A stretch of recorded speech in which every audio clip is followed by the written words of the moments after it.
primer lugar, deseo agradecer muy especialmente a los organizadores y a Víctor Andrés por haberme invitado a la presentación de este libro, un libro esperado por muchos y que no solamente ha sido esperado por los temas que sabemos que contiene, sino porque a lo largo del tiempo, los que somos amigos de Víctor Andrés, hemos sido invitados a esta constante y permanente enriquecimiento de datos y nuevas informaciones que él nos ha venido dando sobre lo que cada vez se iba convirtiendo más y más y más en lo que podríamos llamar un bestseller histórico editorial. Este libro sin duda va a ser un libro polémico. Va a ser un libro polémico no solamente porque conlleva toda una revisión de lo que hasta ahora nosotros conocíamos como la historia de una etapa del Perú en el siglo XIX. Y obviamente las consecuencias para aquellos que estuvieron a un lado o a otro de ese acontecimiento, de ese momento, sino también para aquellos que hoy en día consideran que son herederos o políticos o históricos o personales de aquellas pugnas que fueron tan intensas en el siglo XIX. ¿Esa polémica es buena o es mala como principio para una discusión sobre un libro? Esta polémica es buena. La historia debe ser polémica. La historia debe permanentemente estarnos invitando a una nueva reflexión. Todos los países que prosperan en el estudio, en el análisis y en la investigación de sus acontecimientos, en la reflexión sobre su futuro a partir de sus hechos del pasado, están permanentemente cuestionando los acontecimientos de su pasado reciente e incluso lejano.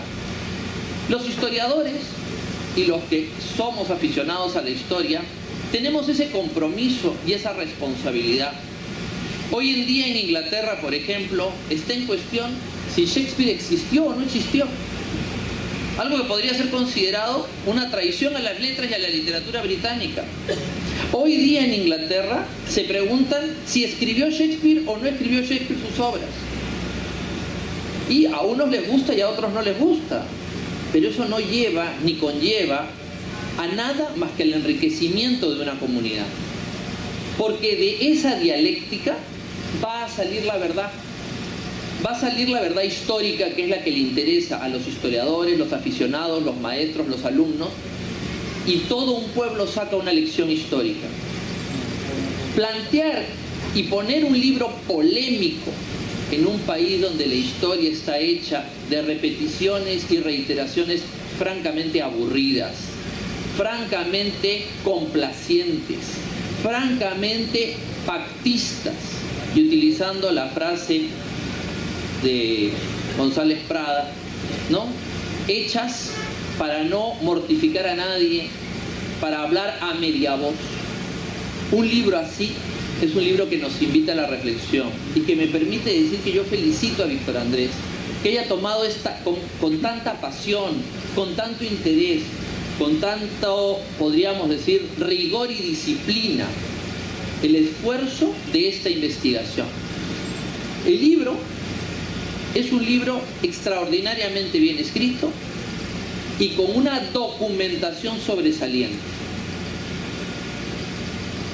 Yo les digo, de la documentación histórica y de las pruebas y evidencias de lo que se argumenta, en la literatura histórica peruana pocas veces se han presentado tantos documentos y tan sólidos documentos sobre la materia que se ha investigado. Y eso debe, una vez que lean el libro, llevar a la reflexión de la enorme dedicación y del enorme compromiso de Víctor Andrés con la materia que decidió estudiar y que es motivo de la presentación de este libro. Ese debate que va a surgir a partir de ahora va a cambiar diametralmente la historia del siglo XIX. Y eso es lo que me alegra y lo que me satisface y lo que me honra de estar aquí. Independientemente de que estemos todos de acuerdo o no estemos totalmente de acuerdo con algunos puntos del libro, a partir de hoy, la historia del siglo XIX es una distinta de lo que fue hasta ahora. Porque hemos escuchado durante mucho tiempo tradiciones orales, rumores, secretos conocidos, dichos, pero nada era concreto. Y siempre aparecía una novela, o aparecía algún argumento, o un artículo, o documentos fraguados que trataban de contrarrestar el rumor, la tradición oral, pero no aparecía la prueba. En ese sentido, y hablo un poco más como profesor de Historia del Derecho, el poder sorprendente de las pruebas que encuentra Víctor Andrés. Víctor Andrés hace un itinerario, hace una instrucción, abre una investigación fiscal sobre este expediente de la vida y la biografía de un presidente del Perú, sin duda polémico, y va encontrando las relaciones, pero no solamente las relaciones, va probando las hipótesis con documentos de archivos en las cancillerías inglesa, la cancillería francesa, el archivo de la Universidad de Columbia de la Casa Graves, archivos notariales en Chile, archivos notariales en el Perú, registros civiles, etc. Y queda una composición que hoy día, en mi opinión, es muy difícil de despintar, con rumores, cartas falsas, hostilidades sociales o mortificaciones de carácter cortesano. Esta fotografía ya es un expediente de cargo. Sin duda alguna, habrá un expediente de descargo. Si ese expediente de descargo se hace con el rigor, con el tesón, con la pasión, con la dedicación histórica de Víctor Andrés, la historia va a ganar para el Perú. Pero no se puede criticar este libro si no se hace una seria investigación que, como dije antes, cambie diametralmente la historia como hasta hoy día se entendía. Víctor Andrés pasa del rumor, pasa del ataque, de la acusación, del odio del siglo XIX, y nos muestra a un personaje que yo interpreto, según el libro, como un hombre inteligente, lleno de ambición, que lo que hace es subirse al carro del caudillaje de Ramón Castilla para ser prefecto de Arequipa y apuñalear a Ramón Castilla, que muere en 1867, alzado en armas contra quien había sido su protegido, para traicionar al vicepresidente encargado del mando ilegítimo, Pedro Díez-Canseco, y hacerse del poder. Convierte su pobreza familiar y su inexistencia de títulos profesionales no acreditados hasta ahora, más que en el rumor de sus adeptos, en una fortuna que en 1868 ya estaba reconocida por él mismo como en 100.000 pesos en un banco en Chile. Minas, propiedades, haciendas, surgidas todas con posterioridad a una presidencia efímera, pero exitosa. Pero no solamente se queda en el detalle de los bienes. Víctor Andrés encuentra el nido, el nudo, el nervio fundamental de dónde nace el origen de ese dinero en 1868. Y es con el lamentable contrato sobre la compra de 2 monitores, por los cuales se habían tasado en $700.000 y se pagó más de 1,5 millones de los tales, que eran monitores fluviales que no servían para un combate en un océano como el Pacífico. Y a partir de eso se va desarrollando el descubrimiento de una red de provisión al ejército y un conjunto más de negocios que hasta 1898, 3 años antes de la muerte del presidente cuestionado, seguía haciendo negocios con la Casa Graves y todo lo demás. Finalmente, el tema grave de la guerra muestra un tema que a mí me llama mucho la atención. Y es que Bulnes, el historiador chileno, dice claramente, cuando narra casi novelesca, de manera novelesca, la conversación entre el ministro plenipotenciario de Chile y el expresidente Prado, por qué él no podía unirse a Chile contra Bolivia, y le dice que él no quiere de ninguna manera ir a la guerra, que incluso por razones egoístas, porque tiene una mina en Chile, lo cual podría quedar como un ataque de un historiador adversario al Perú, muy nacionalista. Víctor Andrés, de una manera sorprendente, ha descubierto la documentación milimétrica de la mina de carbón, que siguió siendo una mina que aprovisionó a la marina chilena que bombardeaba a los pueblos del Perú durante la guerra hasta el último de sus días. No estamos hablando de rumores, sino de documentos. Y finalmente, la terrible carta que el almirante Dupétit-Thouars escribe al gobierno francés anunciando la partida del presidente, a la cual el diario El Comercio catalogó de fuga. No la catalogó yo, el diario El Comercio la catalogó de fuga. Y esta opinión terrible que me voy a permitir leer, de un héroe que salvó a la ciudad de Lima sobre el acontecimiento y lo que pasó. Dice Dupétit-Thouars: en mi opinión, Prado encarna la personificación de lo que se puede llamar la clase dirigente del Perú. Son personas que solo piensan en sí mismas, asumen el poder porque los halaga, porque sirve a sus intereses o a sus pasiones, porque el sentimiento del deber, la fidelidad o los compromisos les son absolutamente desconocidos. En cuanto al patriotismo, lo confunden todo con un orgullo personal y con un amor propio siempre exagerado en sus relaciones con los extranjeros.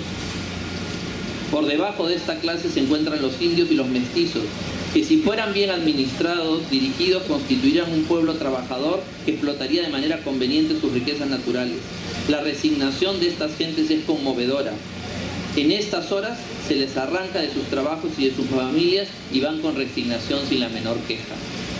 Esta carta es prácticamente una constitución sociológica del Perú. En un momento central donde los que estaban llamados por sus privilegios a defender el país lo abandonaron, y donde aquellos que están llamados a ser los que son dirigidos cumplieron su deber más allá de toda honra, más allá de todo deber, hicieron un papel heroico que en la campaña de la Breña se mostró. Creo que es un gran libro, creo que Víctor Andrés ha hecho una gran obra, ha puesto luz donde había la oscuridad, y esa gran obra va a cambiar para bien la percepción que teníamos de la historia del Perú. Yo debo decir, antes de terminar, que me halaga especialmente la invitación de Víctor Andrés, porque yo soy muy amigo de Víctor Andrés, lo aprecio mucho, pero estamos de desacuerdo en casi en todo. Yo no soy virolista, él lo es. Yo soy simpatizante de Fujimori, él no lo es. Él no quiere a Odría, yo admiro al general Odría. Pero en esto sí estamos de acuerdo, en que poner luz sobre la historia es hacer un acto de patriotismo. Yo creo que recordando, para que no se piense que mis palabras tienen un sentido personal, a un presidente que yo también admiro, y yo creo que en eso sí vamos a estar de acuerdo Víctor Andrés y yo, a Manuel Prado Ugarteche, que fue un gran presidente, y que yo creo además que la familia Prado y los herederos políticos de lo que fue el pradismo deberían izar la bandera de ese gran presidente, de ese héroe de la guerra del 41, deberían ver con una luz diferente la historia, y creo que Víctor Andrés ha hecho un gran bien y por eso merece mi saludo, mi agradecimiento y un gran aplauso. Gracias.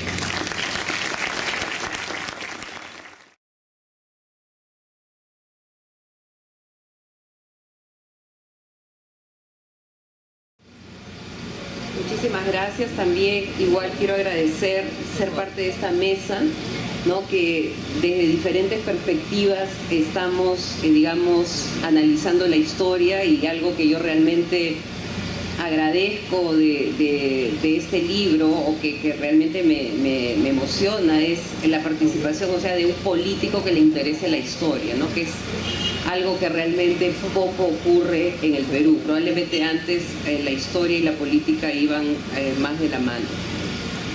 Sustentando una sólida investigación en archivos chilenos, británicos, estadounidenses y peruanos, el libro de Víctor Andrés García Belaúnde revela episodios desconocidos de la vida de un presidente de la República sumamente cuestionado. El texto brinda además luces, y esto es algo lo que me gustaría detenerme, sobre el sistema político y económico que allana el camino de Mariano Ignacio Prado al poder. Porque la acelerada movilidad social del general Prado, miembro en su juventud de la Guardia Nacional Huanuqueña, y su encumbramiento en la primera magistratura de la nación, no puede ser entendido sino en el marco de la profunda crisis del primer militarismo peruano. El expediente Prado nos conduce a través de una trayectoria de vida que se inicia en Huánuco y culmina en París. Su marco histórico son las guerras civiles peleadas por los caudillos militares de 1854 en adelante.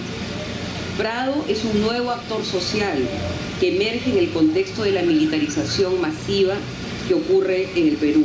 Un actor inicialmente secundario que, si bien sirve a los propósitos del ejército fundado en Ayacucho, será socializado en sus extramuros, es decir, en la Guardia Nacional. Esta situación de marginalidad dotará al capitán de los cívicos del alto grado de individualismo que exhibió a lo largo de su vida.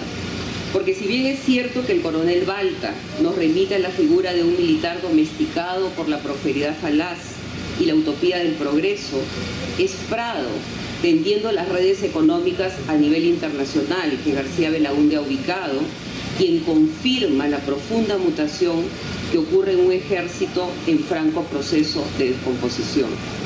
Prado es el miliciano que se independiza del empresariado que rodea a Balta para convertirse él mismo en un próspero empresario. Prado es el hombre de negocio mucho más atento a la buena marcha de sus inversiones particulares que al destino de la nación que le toca comandar. Esta situación inimaginable 3 décadas antes, cuando la única empresa de los caudillos militares era administrar la guerra de posiciones, evidencia los importantes cambios que el boom de la economía guanera permite. Así, la imbricación de lo público y lo privado en la persona del futuro primer magistrado de la nación creará en el largo plazo un conflicto de intereses imposible de evitar. La exitosa trayectoria política y económica de Prado, a partir de su actuación como miliciano, además de litigante asalariado en un confín remoto del Perú, permite complementar la aseveración de Jorge Basadre respecto al hecho que el ejército, y aquí añadiríamos en este caso particular la Guardia Nacional, fue un eficiente mecanismo de movilidad social, si bien en un escenario diferente al analizado por Basadre, ya que Prado pertenece junto a Balta a la generación de los coroneles que sucede a los grandes de Ayacucho, a los mariscales. Un matrimonio estratégico similar al de Castilla y Echenique lo ayuda a enaltecer su posición social. Sin embargo, su oportunidad le llega solo en 1854, cuando en su camino a un mejor destino se encuentra con su mentor y, como muy bien lo ha mencionado Fernán anteriormente, y posterior adversario, Ramón Castilla. Como muy bien lo señala García Belaúnde, la Revolución Liberal de 1854 fue un momento crucial en la vida de Prado. La dinámica revolucionaria trasladó a este capitán de cívicos desde su situación de deportado por sus críticas al echeniquismo hasta la vanguardia que apoya a Castilla en el derrocamiento de su camarada de armas. De Cusco a la Ciudad Blanca, junto al ejército constitucionalista, luego a la capital de la República, cabalga Prado junto a Castilla. El ingreso del teniente coronel al Congreso Nacional a los 32 años de edad es prueba fehaciente de la capacidad que tenía la guerra, y a mí este me parece un punto fundamental, de reinventar identidades y además forjar espacios políticos para nuevos actores sociales que surgían en medio de la inestabilidad reinante. La potencialización y reformulación de la guerra interna, o sea, esta es toda la guerra que, digamos, cruza el siglo XIX y que corre entre 1834 y 1844 en su primera fase, se va a producir durante la internacionalización de la economía peruana. El guano, y esto está muy documentado en el libro, crea inmensas posibilidades económicas para los nuevos administradores de la maquinaria bélica. Dentro de este contexto, García Belaúnde nos acerca a un momento clave en la vida de Prado y en la evolución de la guerra decimonónica. Esto es cuando el coronel, en su calidad de prefecto del importante departamento de Arequipa, asume junto a su concuñado Carlos von Heyde las riendas de la industria bélica. García Belaúnde explica los mecanismos utilizados especialmente por von Heyde, quien desde la estratégica aduana de Islay levanta los fondos para la revolución que su concuñado lidera. La informalidad de dichas operaciones financieras muestra la ausencia de controles por parte del Estado, y este es el gran ausente, digamos, el Estado donde está en esta digamos, capacidad de asumir una maquinaria bélica a nombre del Estado, cuyo dinero se va a gastar de manera indiscriminada. Sin embargo, estas prácticas ya no deberían sorprendernos. Maletines llenos de dinero, emisiones sin respaldo, incluso el desvío de fondos recolectados para la revolución conforman el escenario de la volátil política nacional del siglo XIX. Lo que resulta interesante en esta nueva coyuntura descrita en detalle en el libro es el perfeccionamiento de los procedimientos financieros y el traslado de las prácticas corruptas a un escenario internacional. Este proceso se materializa en la medida que la guerra se traslada a Lima y deriva desde ahí en un conflicto armado entre España y sus antiguas colonias. La crisis política interna y la marginalidad de Prado, por entonces enemistado con muchos de los viejos jerarcas militares, determina que la notificación de su ascenso al grado de general llegara de Chile. Porque si bien es cierto que durante la década de 1860 el americanismo reinaba, desde México hasta Cabo de Hornos, y había muchos nombramientos similares, es bueno recordar que a pesar de sus errores, los generales peruanos, los mariscales peruanos, nunca obtuvieron ascensos otorgados en Chile. Los mariscales, desde Gamarra en adelante, recibieron sus galones de las manos de sus pares en el Perú. Tanto había cambiado la cultura e incluso el protocolo del ejército, y esto es bien interesante porque se va notando, digamos, una presencia mayor de alguien que pertenece a la Guardia Nacional y no al ejército de línea, que a raíz del confinamiento, digamos, del ejército en Lima, una situación que ocurre a partir de 1860, que el comando del ejército está en el torreón del Real Felipe y no en el incierto y peligroso campo de batalla serrano del pasado. Porque vale la pena recordar que Domingo Nieto muere pobre en el Cusco, con el cuerpo destruido por 25 años de guerra. De igual manera ocurre con Agustín Gamarra, quien fallece conduciendo al ejército peruano en su trágica derrota en Ingavi. Y qué decir de la conmovedora historia del anciano Castilla, quien encuentra la muerte al pie de su caballo en Tibiliche, desde donde pretendía iniciar una revolución contra su pupilo, Mariano Ignacio Prado. En breve, estas pequeñas historias personales sirven simplemente para mostrar el periplo del ejército de la sierra a la costa y las virtudes del guerrero antiguo que desafortunadamente se fueron quedando en el camino. Es tal vez en homenaje a la reserva moral de la nación que tiene el mariscal Cáceres a su más importante representante que García Belaúnde profundiza en la vida y también la muerte de dos de los hijos naturales de Mariano Ignacio Prado, Leoncio y Grosio. De esa manera el autor no solo introduce un matiz en su narrativa, sino que nos recuerda que en un mundo dominado por la ambición y la falta de escrúpulos existía también una visión alternativa de la carrera militar. El expediente Prado, y acá termino, explica cómo una acumulación capitalista del siglo XIX basada en un modelo mixto, patrimonialista en el Perú y burgués en el periodo de inversión y expansión en Chile, dio lugar a un imperio económico en el siglo XX. Este se caracterizó por su carácter innovador en sus inicios y la repetición en su fase madura de las prácticas patrimoniales de los años aurorales. Esta situación que el libro explica en detalle fue la causa de su colapso y posterior disolución. El expediente Prado narra también la historia de un hombre que fue capaz de reinventarse y ocupar la más alta magistratura de la República. El ascenso y el enriquecimiento de Prado es consistente y acelerado y prueba el acerto de Jorge Basadre, quien en la iniciación de la República señaló que el Ejército, y aquí se podría añadir la Guardia Nacional, fueron instituciones que promovieron una movilidad social nunca antes vista en el Perú. El expediente Prado permite entender mejor los años formativos y las prácticas públicas y privadas de un presidente que en plena Guerra del Pacífico decidió dejar el poder en manos de un anciano para ir a comprar barcos al extranjero. El texto de García Belaúnde nos ayuda a comprender que dicha decisión no fue una casualidad, y menos un simple error de cálculo. Porque a pesar de no ser un militar de carrera, el general Mariano Ignacio Prado representó la crisis terminal del primer militarismo. Y su viaje, el claro testimonio de la decadencia del liderazgo peruano por décadas de guerra interna, desorden político y dispendio fiscal. Siguiendo una línea de investigación abierta por Alfonso Quirós, con quien el autor tiene algunas serias discrepancias, especialmente en el tema del general Prado, Belaúnde da cuenta, mediante un estudio de caso, de la existencia de una maquinaria política que perpetúa la corrupción, potencializándola tanto en etapas de crisis como de expansión. La tarea que queda entonces es no solo discutir, ¿no? Y es algo que he venido pensando por los temas que yo trabajo, la virtud cívica o el republicanismo, sino más bien lo que hay que tratar de entender son los mecanismos a través de los cuales por casi 2 siglos se ha impedido que estos valores se concreten y se expandan como práctica entre los peruanos.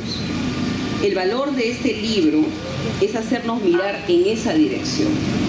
El valor, lo que colaborará en entender las razones por las cuales la República es aún una promesa incumplida, a pesar de los esfuerzos de muchísimos ciudadanos honestos que desde hace casi 2 siglos luchan por dotarla de eficiencia, pero por sobre todo de dignidad. Muchas gracias.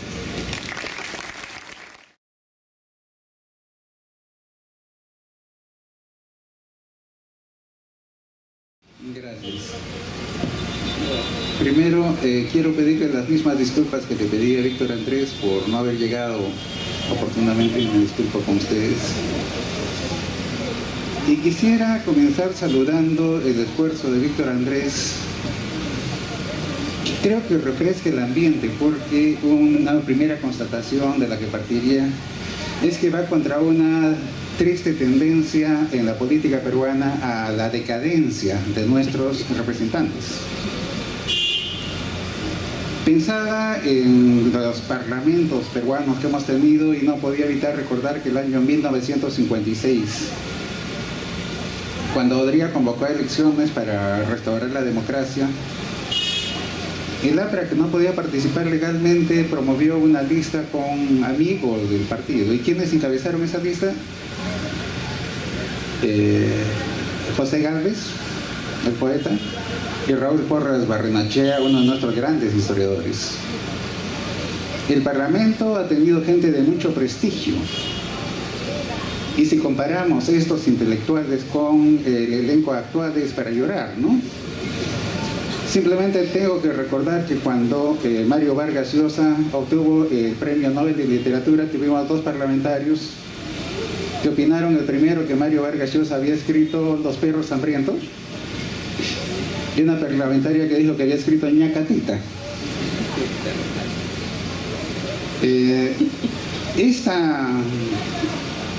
Esta triste decadencia que se expresa también en la falta de escrúpulos intelectual, ¿no?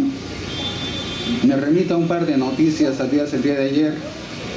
Un candidato a una alcaldía en Arequipa que ha copiado el programa de San Borja. Y en Arequipa, en el pueblo José Luis Bustamante y Rivero, este pueblo ha terminado albergando al Pentagonito y al Museo de la Nación, porque ni siquiera se preocuparon de sacar esas partes que no tenían que ver con Arequipa, sino con Lima. Creo que el trabajo de Víctor Andrés recupera una tradición de articular la actividad política con la seriedad intelectual. Y creo que eso es lo primero que hay que saludar. Este es un excelente trabajo de historia, muy consistente, muy fuertemente fundamentado, un trabajo que para cualquier estándar de historiador es un excelente trabajo. Uno puede discrepar con determinados planteamientos, pero todo está fundamentado con material empírico. No me voy a extender porque ya lo han señalado quienes han antecedido en el uso de la palabra. Hay un trabajo muy amplio de archivos. Y a partir de la preocupación por esclarecer el papel de Mariano Ignacio Prado, Víctor Andrés compone una estampa histórica que se inicia en los años 50 del siglo XIX, cuando Mariano Ignacio Prado, hijo de una familia humilde, algo que luego va a ser cambiado inventándole blasones, inicia el proceso político que va a culminar con su llegada a la presidencia, con el conjunto de negocios que lo convierte en un hombre acaudalado, una fortuna estimada en $70 millones para después de la guerra, habiendo comenzado sin nada, y que va a continuar en el análisis de Víctor Andrés hasta el Imperio Prado, los Prado, Ugarteche a lo largo del siglo XX. Recordemos que el Imperio Prado fue la mayor potencia económica del país hasta el gobierno de Juan Velasco Alvarado. El libro va a llegar hasta la caída del Banco Popular y la quiebra del Imperio Prado. Es un arco temporal muy amplio y hay una excelente estampa histórica en la que a partir del caso de un personaje y sus descendientes, creo que tenemos una visión general de lo que es la articulación entre la política y la economía en el Perú, que es muy valiosa, que da una serie de sugestiones para continuar con investigaciones.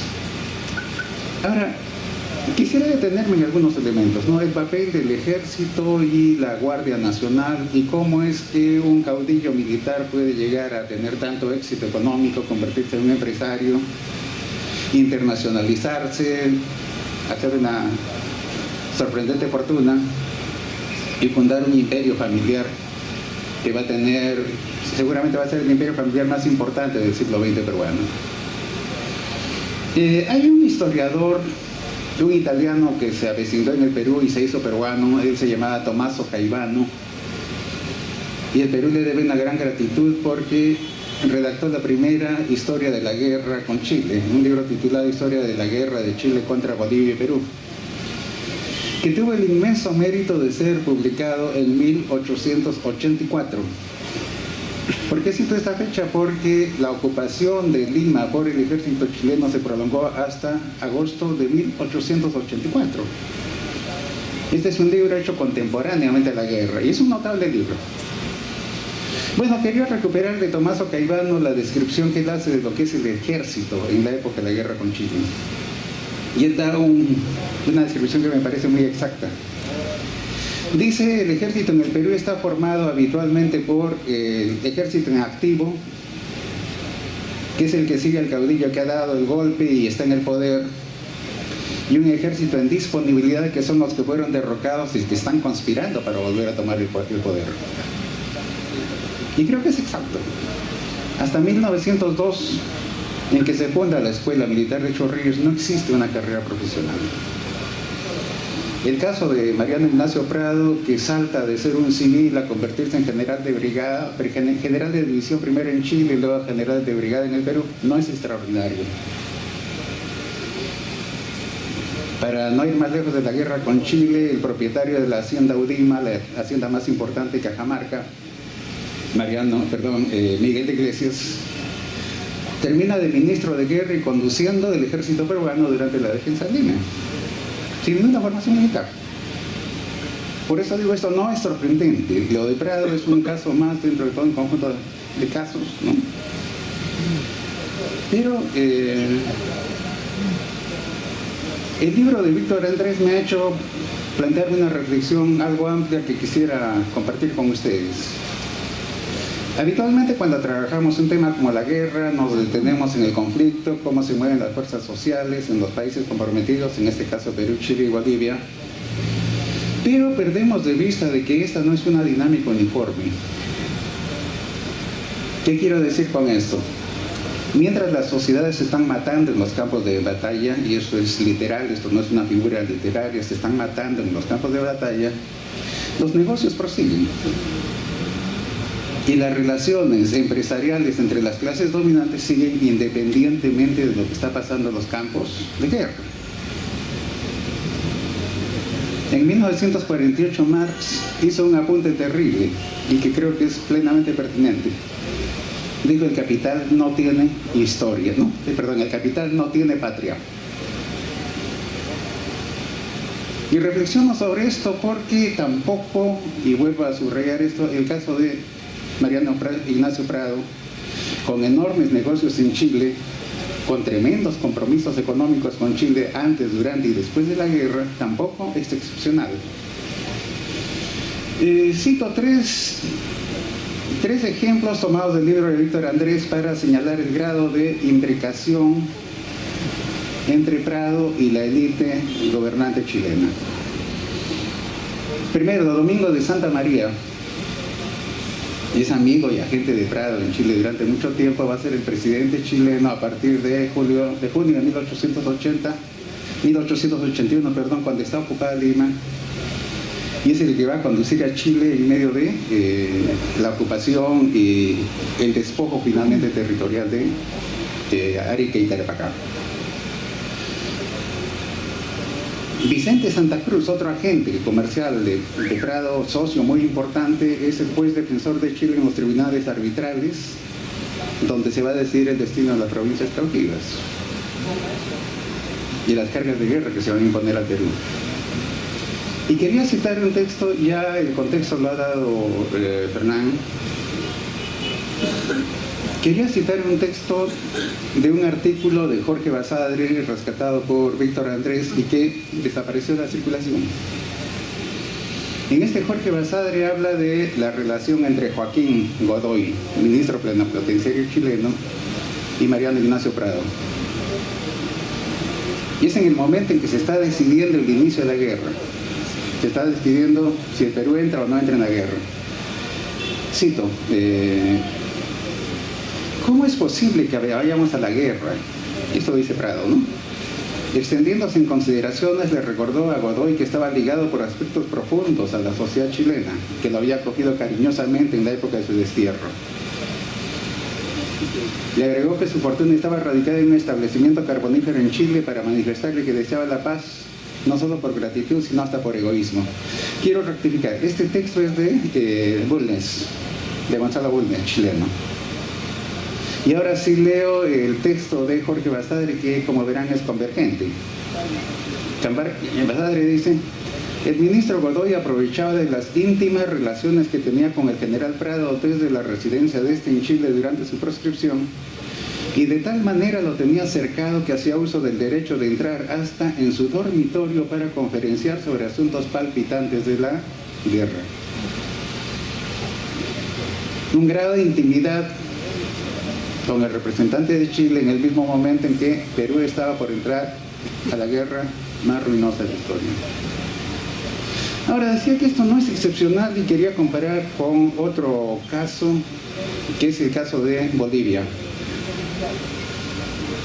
Hace algunas décadas se publicó un extraordinario libro en Bolivia hecho por un autor boliviano, se llama Antonio Mitre, y su libro se titula Los Patriarcas de la Plata.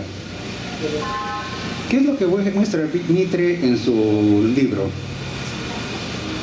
Que desde antes del inicio de la Guerra del Pacífico se había dado un proceso de convergencia y de asociación económica entre las élites mineras de Bolivia, los llamados Patriarcas de la Plata, de tal manera que cuando comienza la guerra, la burguesía boliviana estaba totalmente atada económicamente a la burguesía chilena y a la burguesía inglesa. Personajes claves como Aniceto Arce, propietario de la mina Huanchaca, la más importante de Bolivia, va a llegar a ser presidente de Bolivia. Su abogado, Mariano Baprista, también va a llegar a la primera magistratura boliviana, y estos en buena cuenta van a negociar la pérdida del litoral a cambio de defender sus intereses mercantiles en la alianza con Chile. Y de la misma manera que Mariano Ignacio Prado sigue haciendo negocios después de la caída de Perú mientras el Perú está ocupado, sus negocios prosiguen viento en popa en Chile. En Bolivia sucede algo semejante, ¿no? Sobre el mismo puerto que les ha sido arrebatado por Chile en plena guerra, los socios de Huanchaca, entre los que se encuentra Aniceto Arzo, empiezan a construir un ferrocarril para sacar el mineral de Huanchaca hacia el litoral por un ferrocarril chileno inglés. Y esto con apoyo a la burguesía boliviana. ¿Qué quiero decir con esto? Que colisionan los intereses nacionales y tenemos a indígenas muriendo en la defensa de la patria, como sucede durante la campaña de la Breña, los enfrentamientos en la sierra peruana contra el ejército invasor, y al mismo tiempo sectores burgueses están plenamente aliados y funcionando en los tres países en defensa de intereses que no tienen que ver con el interés nacional y que están articulados a partir de esa lógica de un capital que es apátrida. Quisiera terminar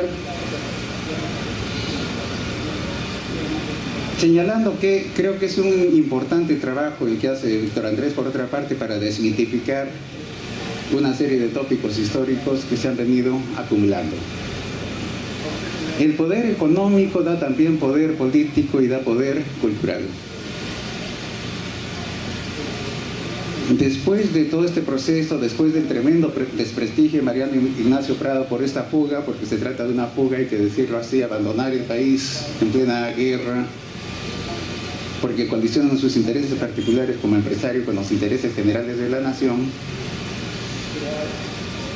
Mariano Ignacio Prado estaba profundamente desprestigiado en el país. Pero ¿qué sucede cuando sus descendientes se convierten en el poder económico más grande de la República Peruana del siglo XX? Y cuando uno de sus hijos, Manuel Prado Ugarteche, llega a ser 2 veces presidente de la República. Ya hay los recursos y el poder para hacer una operación de limpieza y de maquillaje, por la cual los apologistas de Mariano Ignacio Prado terminan convirtiéndolo en un prócer, un gran héroe, en un aquilatado patriota. Hay un conjunto de textos que muestran que esto no fue así. Y creo que es saludable que se deba continuar en esta misma línea. El libro de Alfonso Quirós llama la atención sobre que las sombras y las luces no se concentran en un solo personaje. La corrupción es un evento general del país, lo estamos viendo hoy día mismo. Y es triste que más de un siglo después constatemos que las prácticas corruptas que existían en esa época sigan existiendo ahora. Que las letras giradas para Londres en la época de Mariano Ignacio Prado sean reemplazadas por las 50 maletas de Fujimori rumbo a Tokio cuando renuncia, pero que ese sea el país que le damos.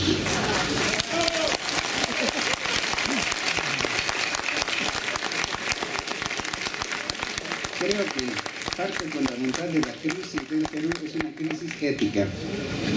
Y creo que un trabajo como el de Víctor Andrés es muy importante en términos de ayudarnos a esa necesaria limpieza moral que requiere la regeneración del país. Muchas gracias. Gracias, Nelson. Tenemos luego el último comentario.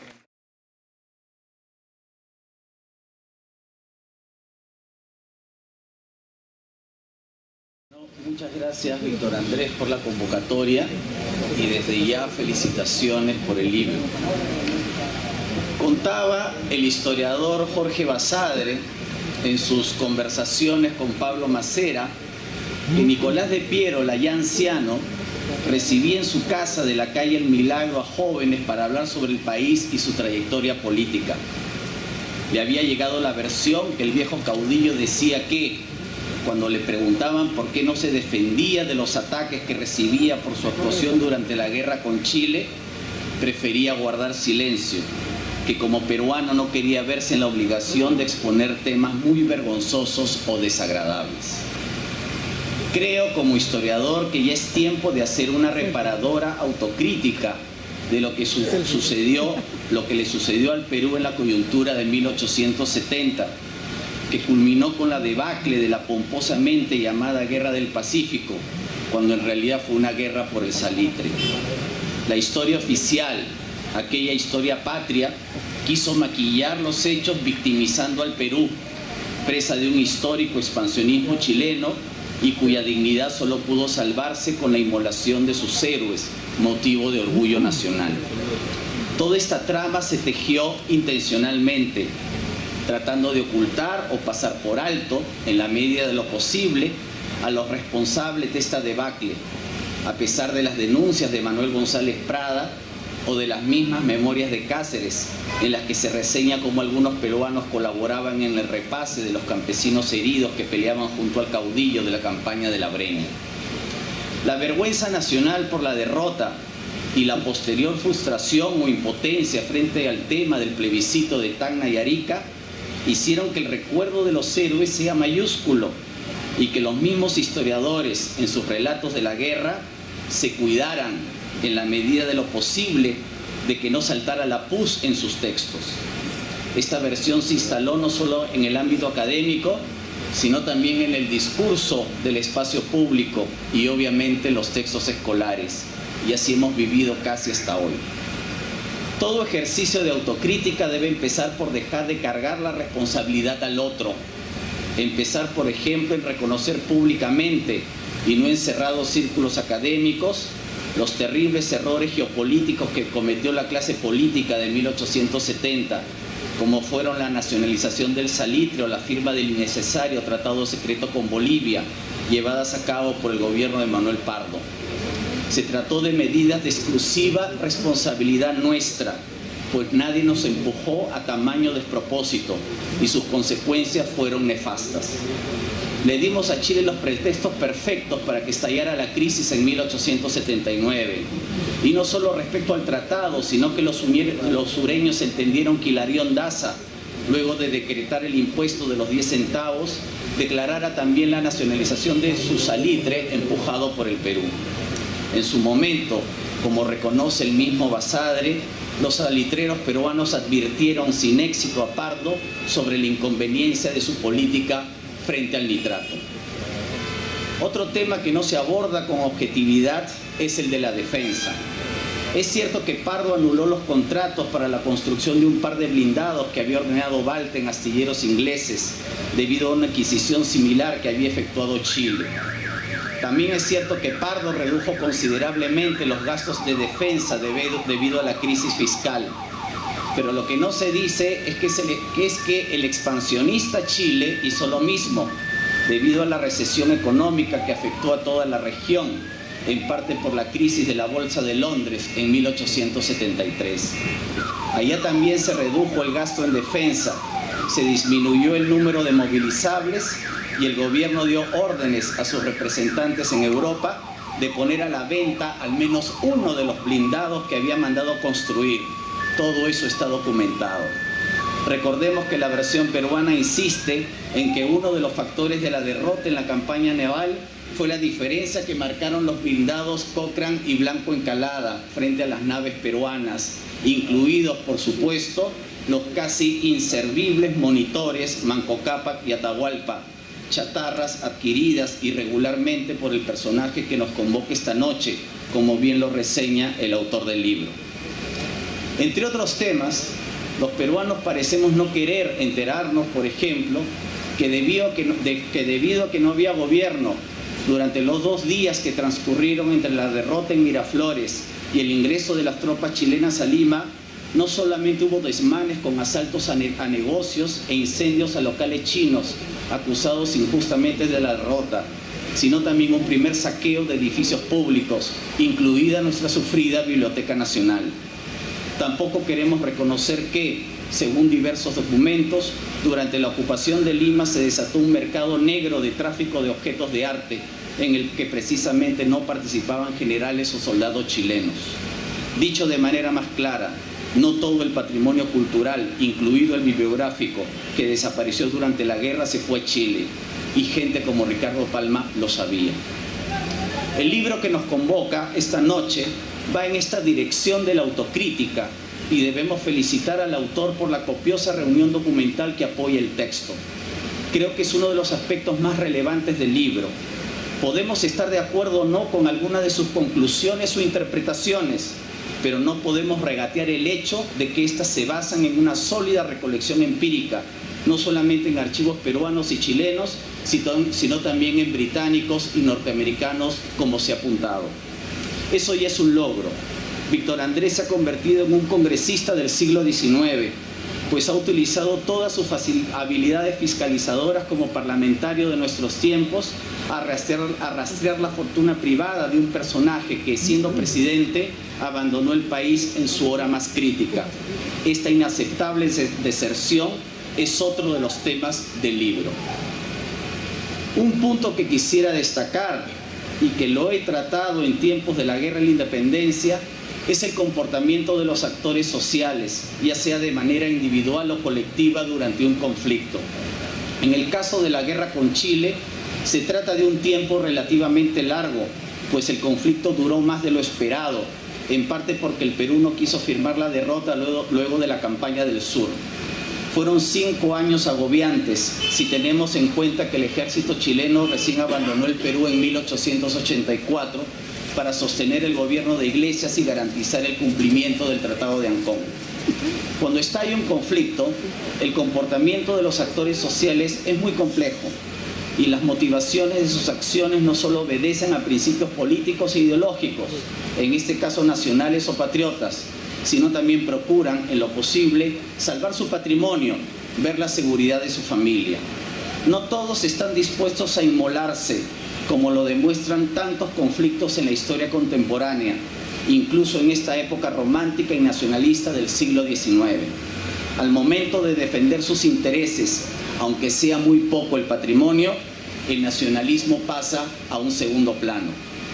Para el señor Prado, la guerra fue la peor de las noticias, como él mismo reconoció. Tenía muchos intereses en Chile, como documenta detalladamente el libro que presentamos. Cabe recordar que hasta 1879, con el país de la región con el que teníamos más relaciones y contactos de todo tipo era con Chile. Y no solo Prado tenía negocios allá, sino también muchos salitreros, como Guillermo Billinghus, quien también ha merecido recientes estudios muy bien documentados. Esta es una interesante línea de investigación, pues también había varios empresarios chilenos con intereses en el Perú y que se vieron afectados. Respecto al señor Prado, ya sabemos qué escogió, como otros también lo hicieron. Hubiera preferido declarar la neutralidad del Perú frente al problema entre Chile y Bolivia, pero el tratado secreto y el fanatismo nacionalista que algunos se encargaron de exacerbar en 1879 lo empujaron a la guerra. Él, como pocos, sabían que el país no estaba preparado. Por ello, allí están sus telegramas ordenando a nuestros representantes en Europa la compra urgente de armamentos, mientras hacía tiempo enviado a José Antonio de la Valle a una misión que sabía no tenía ninguna posibilidad de éxito. Si leemos atentamente las memorias de la Valle, nos daremos cuenta cómo Prado casi no le dio crédito a lo que podía lograr su embajador plenipotenciario en su viaje a Santiago. La versión chilena que afirma que la visión Lavalle era una estrategia para ganar tiempo, lamentablemente es cierta. La deserción de Prado, por último, también se explica porque temía por su vida, por la creciente amenaza del movimiento insurrecto de Piérola, y estaban muy frescos en la memoria ya la rebelión de los hermanos Gutiérrez y por supuesto el asesinato de Pardo, que fue un año antes. Hoy presentamos el expediente Prado, pero para ser justos, otros expedientes también deberían ser estudiados y publicados, y así tener una visión más amplia del conflicto que estalló en 1879. Me refiero, por ejemplo, al expediente Piérola, otro de los personajes claves del periodo y que ha pasado a la memoria colectiva relativamente bien, en parte porque hizo un medianamente aceptable gobierno entre 1895 y 1899. Sin embargo, como bien lo ha documentado el trabajo de Alfonso Quirós, que hemos citado o que se ha citado, la actuación del conspirador arequipeño fue más que lamentable, y no solo por su errática estrategia en la defensa de Lima y su rocambolesco gobierno en las alturas de Ayacucho. Prado huyó, Pero Piérola, durante su dictadura, siguió comprando armas y municiones muy costosas y en ocasiones defectuosas a la Casa Grace, así como a otros proveedores. Gracias a estos negocios, se hizo muy amigo de Grace, como lo revela su correspondencia. Durante su gobierno, Piérola impuso decisiones financieras muy nocivas que aceleraron la debacle militar. Encontró, como anota Quirós, excelentes oportunidades para malversar y saquear los fondos destinados a la defensa nacional. Nunca presentó cuentas o registro oficial para justificar los retiros de dinero, entre 95 y 130 millones de soles en un año de dictadura. Una investigación oficial llevada a cabo en 1884 encontró que durante la guerra hubo irregularidades extremas en el manejo de los fondos, pero no hubo ninguna sanción.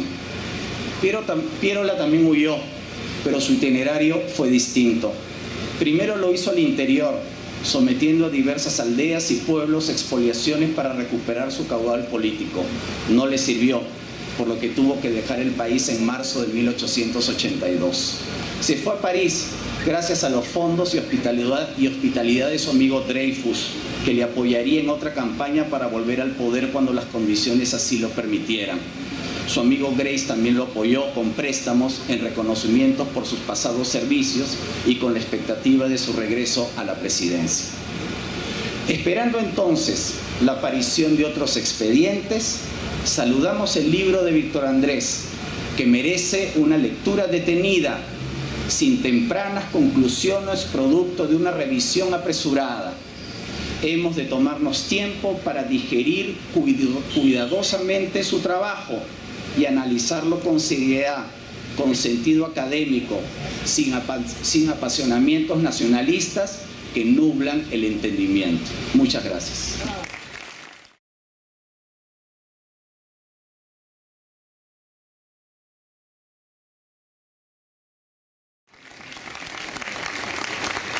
Muchísimas gracias. El tiempo es acá más tirano que en la televisión y tenemos que terminar porque hay otro evento que debe empezar ya en este mismo salón. Yo quisiera solamente agradecer muchísimo al Fondo Editorial de la Universidad de San Martín, que dirige tan acertadamente el doctor de la Puente. Quisiera agradecer, por supuesto, a Carmen Maquebo, que es la gran prologuista que nos ha llenado de sabiduría y de enseñanzas y de conocimientos su muy bien desarrollado prólogo. Quiero agradecer a Nelson Manrique, por supuesto,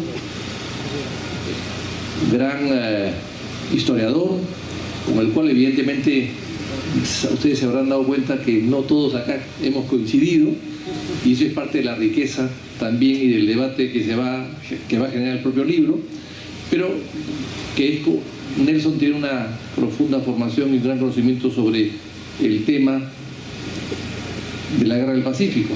Quiero agradecer a Fernán Altuve, por supuesto, que me ha ayudado muchísimo, mucho más de lo que él cree, porque cada vez que regresaba de viaje con nuevos datos se los comentaba, se los enseñaba, y a partir de ahí surgían una serie de historias y de posiciones. Quiero, por supuesto, agradecerle a Juan Luis Orrego, que desde otro punto de vista también ha valorado y revisado la obra, que espero que la siga revisando para poder discutir de ella más adelante también. Yo solamente quiero decir lo siguiente. Este es un personaje que muy controvertido, por supuesto. Yo no soy historiador. Claro, he escrito sobre historia, pero no soy historiador. No sería el primer personaje que escribe historias sin ser historiador, y probablemente no sea el último.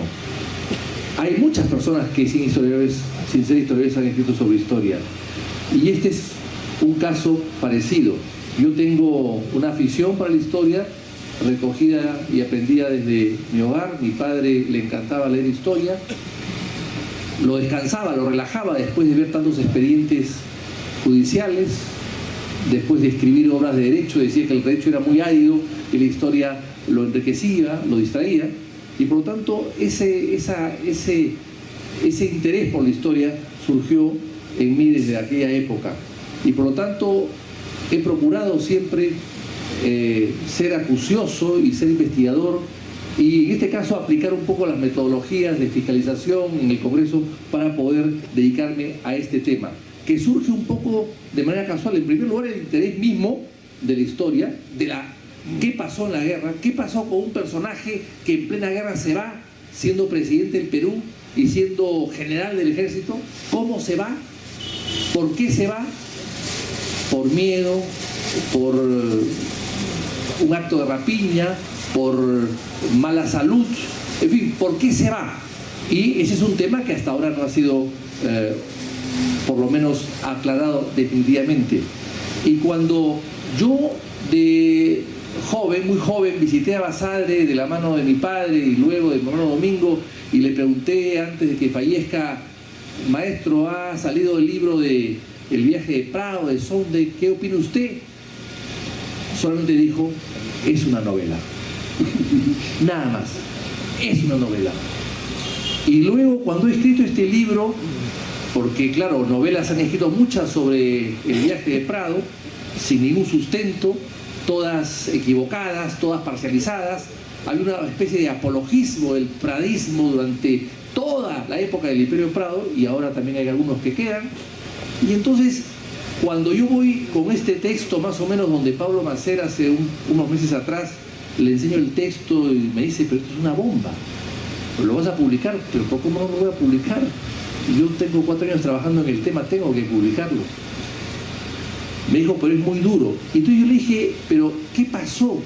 ¿Por qué no se ha estudiado tanto? ¿Por qué yo he encontrado documentos en Estados Unidos y en Chile que han podido encontrar los historiadores? Entonces me dijo: la generación mía nunca ha querido estudiar mucho el tema porque era muy doloroso. Y luego Basadre decía, cuando yo le pregunté lo mismo, decía: si yo escribiera, decía Basadre, todo lo que yo sé, el Perú no lo soportaría. Pues yo creo que han pasado 120 años y el Perú ahora sí lo puede soportar. Y yo, para terminar, solamente puedo decir que he encontrado documentos que parecería que no querían encontrar muchas personas. En el Perú, casi todos tijereteados, mutilados o desaparecidos. Empezando por el acta del Congreso de la República que supuestamente aprobó el viaje de Prado. Esa acta, que la publica Luis Humberto Delgado, es apócrifa porque no existe el original en la biblioteca del Congreso. Y después he encontrado cartas de Prado en la Universidad de Columbia, en Nueva York, donde he ido a buscarlas. Y he encontrado 100 cartas donde trabajaba Alfonso Quirós. O sea, él no las encontró, yo sí las encontré. Y hay cartas tremendas. Hay una carta de julio, antes de la muerte de la inmolación de Grau, de julio en Arica, donde Prado le pide 4.000 libras esterlinas a Grace a cuenta de su dinero, a cuenta de una cuenta en Londres. ¿Y eso qué significa? Que era para preparar su viaje, su deserción, su fuga. Este tipo de cosas las van a encontrar acá y muchas más. Y vamos acá a encontrar también, para terminar, porque me están diciendo que termine, también vamos a encontrar acá escrituras públicas de Prado comprando propiedades en Chile durante la guerra. Acá, por ejemplo, hay una escritura pública del 27 de diciembre de 1881, donde Prado compra 120.000 metros cuadrados para ampliar sus minas.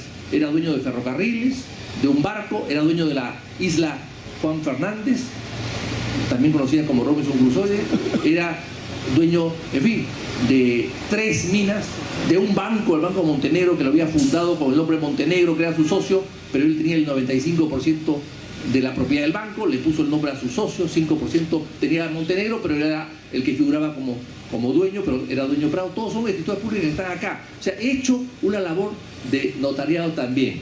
Y finalmente, para terminar, Percy Cayo, y aquí lo digo, Percy Cayo dijo que sobre Prado, el juicio de la historia mayoritariamente se ha inclinado por censurar la actitud del presidente Prado, aunque la página final de tal juicio pueda quedar por escribirse.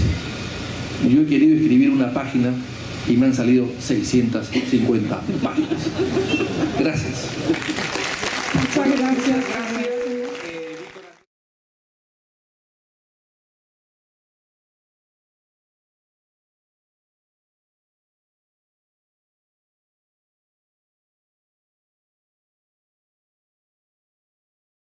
invitando a una nueva reflexión. Todos los países que prosperan en el estudio, en el análisis y en la investigación de sus acontecimientos, en la reflexión sobre su futuro a partir de sus hechos del pasado, están permanentemente cuestionando los acontecimientos de su pasado reciente e incluso lejano. Los historiadores y los que somos aficionados a la historia tenemos ese compromiso y esa responsabilidad. Hoy en día en Inglaterra, por ejemplo, está en cuestión si Shakespeare existió o no existió. Algo que podría ser considerado una traición a las letras y a la literatura británica. Hoy día en Inglaterra se preguntan si escribió Shakespeare o no escribió Shakespeare sus obras. Y a unos les gusta y a otros no les gusta. Pero eso no lleva ni conlleva a nada más que el enriquecimiento de una comunidad. Porque de esa dialéctica va a salir la verdad. Va a salir la verdad histórica, que es la que le interesa a los historiadores, los aficionados, los maestros, los alumnos, y todo un pueblo saca una lección histórica.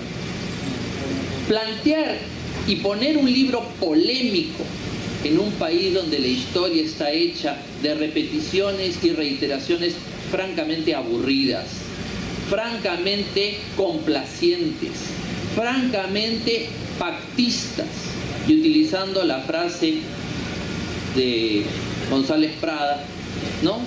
Hechas para no mortificar a nadie, para hablar a media voz.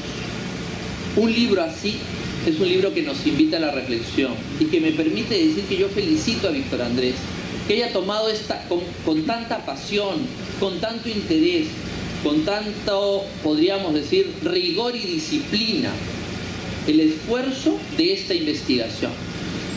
El libro es un libro extraordinario.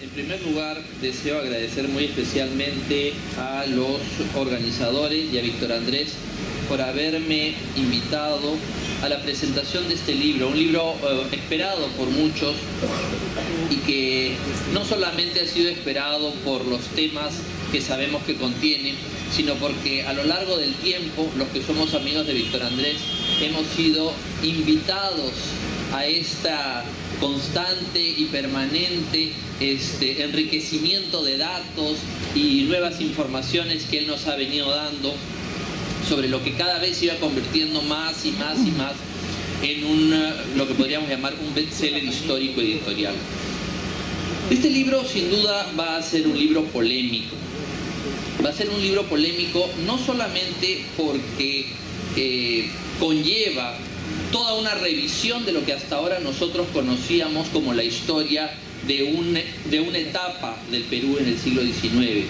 Y obviamente las consecuencias para aquellos que estuvieron a un lado o a otro de ese acontecimiento, de ese momento, sino también para aquellos que hoy en día consideran que son herederos o políticos o históricos o personales de aquellas pugnas que fueron tan intensas en el siglo XIX. ¿Esa polémica es buena o es mala como principio para una discusión sobre un libro? Esta polémica es buena. La historia debe ser polémica. La historia debe permanentemente estar ordinariamente bien escrito y con una documentación sobresaliente. Yo les digo, de la documentación histórica y de las pruebas y evidencias de lo que se argumenta, en la literatura histórica peruana pocas veces se han presentado tantos documentos y tan sólidos documentos sobre la materia que se ha investigado. Y eso debe, una vez que lean el libro, llevar a la reflexión de la enorme dedicación y del enorme compromiso de Víctor Andrés con la materia que decidió estudiar y que es motivo de la presentación de este libro. Ese debate que va a surgir a partir de ahora va a cambiar diametralmente la historia del siglo XIX. Y eso es lo que me alegra y lo que me satisface y lo que me honra de estar aquí. Independientemente de que estemos todos de acuerdo o no estemos totalmente de acuerdo con algunos puntos del libro, a partir de hoy, la historia del siglo XIX es una distinta de lo que fue hasta ahora. Porque hemos escuchado durante mucho tiempo tradiciones orales, rumores, secretos conocidos, dichos, pero nada era concreto. Y siempre aparecía una novela, o aparecía algún argumento, o un artículo, o documentos fraguados que trataban de contrarrestar el rumor, la tradición oral, pero no aparecía la prueba. En ese sentido, y hablo un poco más como profesor de Historia del Derecho, el poder sorprendente de las pruebas que encuentra Víctor Andrés. Víctor Andrés hace un itinerario, hace una instrucción, abre una investigación fiscal sobre este expediente de la vida y la violencia del poder, convierte su pobreza familiar y su inexistencia de títulos profesionales no acreditados hasta ahora más que en el rumor de sus adeptos en una fortuna que en 1868 ya estaba reconocida por él mismo como en 100.000 pesos en un banco en Chile. Minas, propiedades, haciendas, surgidas todas con posterioridad a una presidencia efímera, pero exitosa. Pero no solamente se queda en el detalle de los bienes. Víctor Andrés encuentra el nido, el nudo, el nervio fundamental de dónde nace el origen de ese dinero en 1868. Y es con el lamentable contrato sobre la compra de 2 monitores, por los cuales se habían tasado en $700.000 y se pagó más de 1,5 millones de los tales, que eran monitores fluviales que no servían para un combate en un océano como el Pacífico. Y a partir de eso se va desarrollando el descubrimiento de una red de provisión al ejército y un conjunto más de negocios que hasta 1898, 3 años antes de la muerte del presidente cuestionado, seguía haciendo negocios con la Casa Grace y todo lo demás. Finalmente, el tema grave de la guerra muestra un tema que a mí me llama mucho la atención. Y es que Bulnes, el historiador chileno, dice claramente, cuando narra casi novelesca, de manera novelesca, la conversación entre el ministro plenipotenciario de Chile y el expresidente Prado, por qué él no podía unirse a Chile contra Bolivia, y le dice que él no biografía de un presidente del Perú, sin duda polémico, y va encontrando las relaciones, pero no solamente las relaciones, va probando las hipótesis con documentos de archivos en las cancillerías inglesa, la cancillería francesa, el archivo de la Universidad de Columbia de la Casa Grace, archivos notariales en Chile, archivos notariales en el Perú, registros civiles, etc. Y queda una composición que hoy día, en mi opinión, es muy difícil de despintar con rumores, cartas falsas, hostilidades sociales o mortificaciones de carácter cortesano. Esta fotografía ya es un expediente de cargo. Sin duda alguna, habrá un expediente de descargo. Si ese expediente de descargo se hace con el rigor, con el tesón, con la pasión, con la dedicación histórica de Víctor Andrés, la historia va a ganar para el Perú. Pero no se puede criticar este libro si no se hace una seria investigación que, como dije antes, cambie diametralmente la historia como hasta hoy día se entendía. Víctor Andrés pasa del rumor, pasa del ataque, de la acusación, del odio del siglo XIX y nos muestra a un personaje que yo interpreto, según el libro, como un hombre inteligente, lleno de ambición, que lo que hace es subirse al carro del caudillaje de Ramón Castilla para ser prefecto de Arequipa y apuñalear a Ramón Castilla, que muere en 1867, alzado en armas contra quien había sido su protegido. Para traicionar al vicepresidente encargado del mando ilegítimo, Pedro Díez Canseco, y hacer